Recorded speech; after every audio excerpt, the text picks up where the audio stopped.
Hey, welcome to Following Science, the podcast where we delve into the latest and most fascinating topics in science. I'm your host, Virtu Raparl, and today we're going to be exploring the incredible world of neuroplasticity. Now, without wasting any time, let's dive in. So, let's start with discussing what neuroplasticity is. Simply put, neuroplasticity is the brain's ability to reorganize itself by forming new neural connections throughout life. Neuroplasticity helps prove that our brains are not static. They are dynamic and they are constantly evolving. Neuroplasticity is also the reason why we can learn new skills, adapt to new environments, and recover from brain injuries. Now, to understand neuroplasticity better, let's take a journey through the history of this concept. The term neuroplasticity was first introduced by Polish neuroscientist Jerzy Konarewski in the 1940s. However, the idea that brain can change its structure and function in response to experience wasn't that accepted at that time, and honestly, it got accepted much later. Which is why, for a long time, scientists just believed that the brain structure was relatively fixed after childhood. It wasn't until the later half of the 20th century that researchers began to uncover evidence that the brain remains malleable throughout life. Now, one of the most groundbreaking studies in neuroplasticity came from the work of Dr. Michael Merzenich in the 1970s and the 1980s. Merzenich's experiments with monkeys demonstrated that the brain's somatosensory cortex, the area responsible for processing sensory input, could reorganize itself in response to changes in sensory experience. These findings revolutionized our understanding of the brain and opened up new possibilities for treating neurological conditions. Now, as I mentioned before, neuroplasticity plays a crucial role in learning and memory. When we learn something new, our brains create new synapses, or connections between neurons. Now, the more we practice a skill, the stronger these connections become. This process, known as synaptic plasticity, is the foundation of learning and memory. To illustrate this, let's consider the case of London taxi drivers. A study conducted by Dr. Eleanor McGuire and her colleagues at University College London found that taxi drivers have a large hippocampus, or a larger one than the general public. Now the brain region associated with navigation and memory is the hippocampus, which is exactly why taxi drivers have a larger one compared to non-taxi drivers.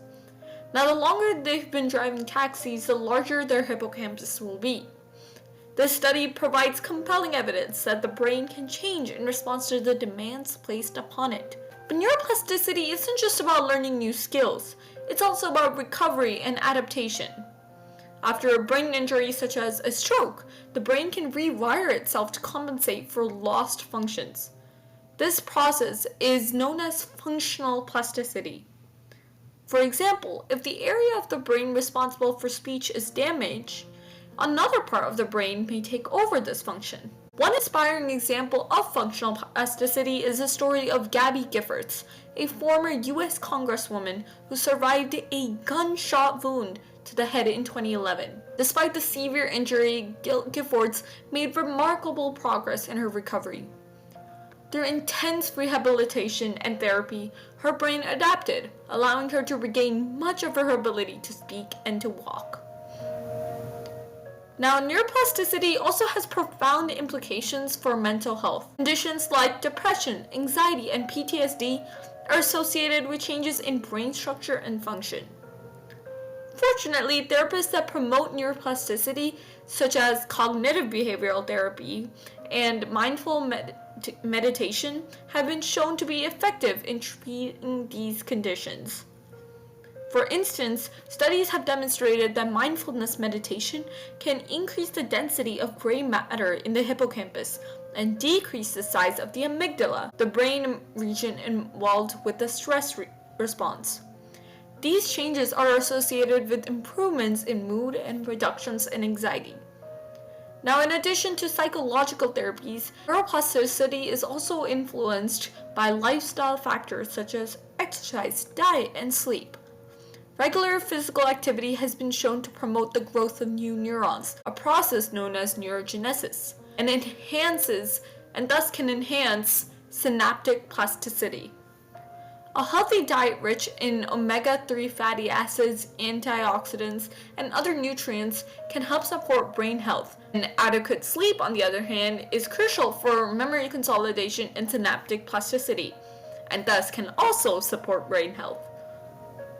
Now, as we delve deeper into the topic of neuroplasticity, it's important to acknowledge the role of technology in harnessing the brain's plasticity.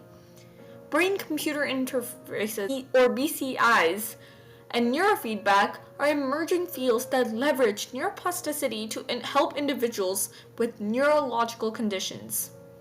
BCIs enable direct communication between the brain and external devices, allowing individuals with paralysis to control prosthetic limbs or computers using their thoughts. Neurofeedback, on the other hand, involves monitoring brain activity in real time and providing feedback to help individuals regulate their brain function. These technologies hold great promise for enhancing neuroplasticity and improving quality of life. Now, as we wrap up today's episode, let's reflect on the incredible potential of neuroplasticity. The brain's ability to change and adapt is a testament to its resilience and versatility. Now, whether we're learning a new language, recovering from an injury, or managing a mental health condition, neuroplasticity is at the heart of all these processes. Now, as we end, I want to thank you all for joining me on this journey into the fascinating world of neuroplasticity. If you enjoyed this episode, please subscribe to Following Science and leave us a review. Your feedback helps me continue to bring you engaging and informative content. Stay curious, stay inspired, and keep following science. Until next time, I'm Ritu Raparo, signing off.